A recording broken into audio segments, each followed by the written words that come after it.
Hi friends, പുതിയൊരു വീഡിയോയിലേക്ക് സ്വാഗതം.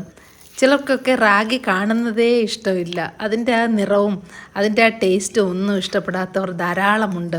എന്നാൽ അതിനെ കുറച്ചൊന്ന് ഫാൻസി ആയിട്ട് ചെയ്ത് കൊടുത്താലോ ആരും അറിയുകയില്ല ഇതിൽ ചേർത്തത് റാഗിയാണെന്ന്. അപ്പോൾ ഇന്നത്തെ റെസിപ്പി റാഗി ചേർത്തുള്ളതാണ്. 1 കപ്പ് റാഗി മാവ് എടുത്തിട്ടുണ്ട്. ഇതിൻ്റെ കൂടെ കുറച്ച് അരിപ്പൊടി കൂടി വേണം. 1/2 കപ്പോളം അരിപ്പൊടി എടുക്കാം. ഒരല്പം കുറഞ്ഞിരുന്നാലും സാരമില്ല. ഇത് സാധാരണ നമ്മൾ പത്തിരിപ്പൊടിയൊക്കെ ഉണ്ടല്ലോ, അതാണ്. ഇതിൽ 1/2 ടീസ്പൂൺ ജീരകവും ആവശ്യത്തിനുള്ള ഉപ്പ് ചേർക്കാം. 1 ടീസ്പൂൺ ചില്ലി ഫ്ലേക്സ്, ഒരല്പം എരിവൊക്കെ ഉണ്ടായിരിക്കുന്നത് നല്ലതാണ്. ആവശ്യത്തിനുള്ള വെള്ളമൊഴിച്ച് മാവൊന്ന് കലക്കിയെടുക്കണം. ചാനൽ ഇതുവരെ സബ്സ്ക്രൈബ് ചെയ്തിട്ടില്ലെങ്കിൽ ഒന്ന് സബ്സ്ക്രൈബ് ചെയ്തേക്കണേ, കൂടെ ഒരു ലൈക്കും കൂടി. മാവിങ്ങനെ കോരി ഒഴിക്കാൻ പാകത്തിന് കലക്കിയെടുക്കണം. അരിപ്പൊടിക്ക് പകരമായിട്ട് ഗോതമ്പ് പൊടി ചേർക്കാവുന്നതാണ്, അതുപോലെ ബേസനും ചേർക്കാവുന്നതാണ്. ഇത് ഒരു 10-15 മിനിറ്റ് റെസ്റ്റ് ചെയ്യാൻ വയ്ക്കാം.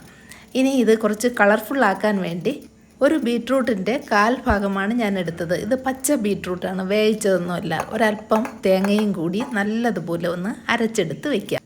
ഇതൊന്ന് അരച്ചെടുക്കാൻ വേണ്ടി മാത്രം വെള്ളം ഒഴിക്കുക, കൂടുതൽ വെള്ളത്തിൻ്റെ ആവശ്യമില്ല. ഇതിവിടെ ഇരിക്കട്ടെ. ഇനി ഇതിൻ്റെ കൂടെ കഴിക്കാനായിട്ട് നല്ലൊരു സാലഡ് കൂടി തയ്യാറാക്കുന്നുണ്ട്. അതിനായിട്ട് വേവിച്ച കടലയാണ് എടുത്തത്, അതൊന്ന് പൊടിച്ചെടുക്കാം. ഇത് മിക്സിയുടെ ജാറിലിട്ട് വേണമെങ്കിലും പൊടിച്ചെടുക്കാം. ഇത് വളരെ ഹെൽത്തി ആയിട്ടുള്ളൊരു ബ്രേക്ക്ഫാസ്റ്റാണ്. പ്രോട്ടീനും ന്യൂട്രിയൻസും കാർബും എല്ലാം അടങ്ങിയിട്ടുള്ളത്. ഈ ഒരു സാലഡ് മിക്കവാറും എല്ലാത്തിൻ്റെ കൂടെയും കഴിക്കാൻ നല്ലതാണ്. അതുപോലെ ചപ്പാത്തിയുടെ പുറത്തോ അല്ലെങ്കിൽ ബ്രെഡ് ടോസ്റ്റ് ചെയ്തിട്ട് അതിൻ്റെ പുറത്തൊക്കെ പുരട്ടി കഴിക്കാൻ സൂപ്പറായിരിക്കും.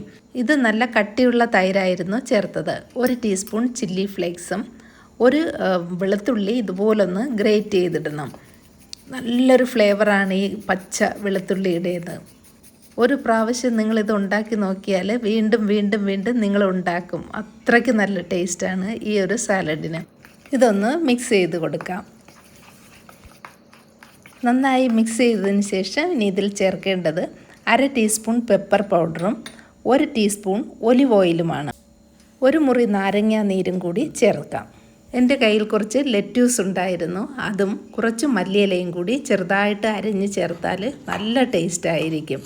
ലെറ്റ്യൂസ് ഇല്ലെങ്കിൽ വേണ്ട, മല്ലിയില ചേർത്താൽ മതി. ദിവസവും നമ്മൾ ഇലക്കറിയൊന്നും കഴിക്കുന്നില്ലല്ലോ, അപ്പോൾ ഇതുപോലൊരു ലെറ്റ്യൂസൊക്കെ വാങ്ങി ഫ്രിഡ്ജിൽ സൂക്ഷിച്ചാൽ ഡെയിലി 1-2 ലീഫ് എടുത്ത് കഴിച്ചാൽ വളരെ നല്ലതായിരിക്കും ശരീരത്തിന്. നമ്മുടെ വളരെ ഹെൽത്തി ആയിട്ടുള്ള സാലഡ് റെഡി ആയിട്ടുണ്ട്. വെറും സാലഡ് മാത്രം പോരല്ലോ, ഒരു ചട്നി കൂടി വേണ്ടേ? അപ്പോൾ അതിനായിട്ട് പുതിന ചട്നിയാണ് ഉണ്ടാക്കാൻ പോകുന്നത്. ഇതിൻ്റെ കൂടെ കുറച്ച് കറിവേപ്പിലയാണ് ഞാൻ ചേർക്കാൻ പോകുന്നത്. കറിവേപ്പിലയുടെ ഗുണങ്ങൾ എല്ലാവർക്കും അറിയാമല്ലോ. ഇങ്ങനെയുള്ള ചട്നിയുടെ കൂടെയൊക്കെ ചേർത്താൽ ആരും അറിയുകയില്ല, കഴിക്കുകയും ചെയ്യും. ഇതിൽ കുറച്ച് ചെറിയ ഉള്ളിയും പച്ചമുളകും തേങ്ങയും വേണമെങ്കിൽ 1-2 വെളുത്തുള്ളി കൂടി ചേർക്കാം. എന്നിട്ടിത് അരച്ചെടുക്കാം. ഒരു പകുതി നാരങ്ങയുടെ നീര് കൂടി ചേർക്കാം. നാരങ്ങ ഇല്ലെങ്കിൽ ഒരല്പം പുളി ചേർക്കാവുന്നതാണ്. നാരങ്ങയുടെ അരിയൊക്കെ വീണിട്ടുണ്ടെങ്കിൽ അതെടുത്ത് മാറ്റണം. ആവശ്യത്തിനുള്ള വെള്ളം ഒഴിച്ച് നന്നായിട്ട് അരച്ചെടുക്കാം. ഈ ഒരു പുതിന ചട്നിക്ക് കടുക് വറുക്കേണ്ട ആവശ്യമൊന്നുമില്ല. എങ്കിലും ചില മുതിർന്ന ആൾക്കാർക്ക് കടുക് വറുത്തില്ലെന്ന് ചോദിക്കും. അപ്പോൾ അതിന് പകരമായിട്ട് ഇങ്ങനെ കടുകൊക്കെ പൊട്ടിച്ച് ഒരു മുളകൊക്കെ ഇതിൻ്റെ മുകളിലിട്ട് വയ്ക്കാവുന്നതാണ്. ഇനി നമുക്ക് ദോശ ഉണ്ടാക്കാം. ആദ്യം പാൻ ഒന്ന് റെഡിയാക്കി എടുക്കാം. നല്ലതുപോലെ ചൂടായതിന് ശേഷം തീ ഒന്ന് കുറച്ചിട്ട് മാവ് കോരി ഒഴിക്കാവുന്നതാണ്. ആദ്യം പ്ലെയിൻ ആയിട്ടുള്ള ഈ റാഗി ദോശയാണ് ഉണ്ടാക്കാൻ പോകുന്നത്. ഇത് കുറച്ച് ഒന്ന് കളറാക്കാൻ വേണ്ടി ഒരല്പം മല്ലിയില കൂടി ചെറുതായിട്ട് അരിഞ്ഞിടുന്നുണ്ട്. ഓരോ പ്രാവശ്യം മാവ് കോരി ഒഴിക്കുമ്പോഴും ഇതുപോലെ ഒന്ന് ഇളക്കി കൊടുക്കണം, അല്ലെങ്കിൽ റാഗി അടിയിൽ അടിഞ്ഞിരിക്കും. തീ കുറച്ച് വെച്ചതിന് ശേഷം ഇതുപോലെ പരത്തിച്ചുടാം.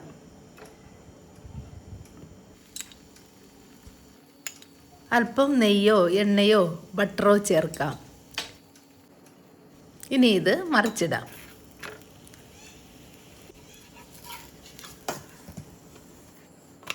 ഇത് സാധാരണയായിട്ട് ഉണ്ടാക്കുന്ന റാഗി ദോശ. ഇനിയാണ് കളർഫുള്ളായിട്ടുള്ള റാഗി ദോശ ഉണ്ടാക്കാൻ പോകുന്നത്. നമ്മൾ ബീറ്റ്റൂട്ടും തേങ്ങയും കൂടി അരച്ച് വെച്ചിട്ടില്ലേ, അത് ഇതിലോട്ടൊന്ന് മിക്സ് ചെയ്ത് കൊടുക്കാം.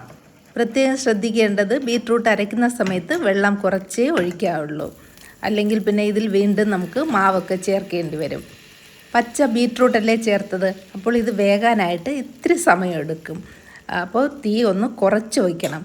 അടിഭാഗം നല്ലതുപോലെ വെന്തതിന് ശേഷം മാത്രം മറിച്ചിടാൻ നോക്കുക. ആവശ്യാനുസരണം ബട്ടറോ നെയ്യോ ഒക്കെ ചേർക്കാം.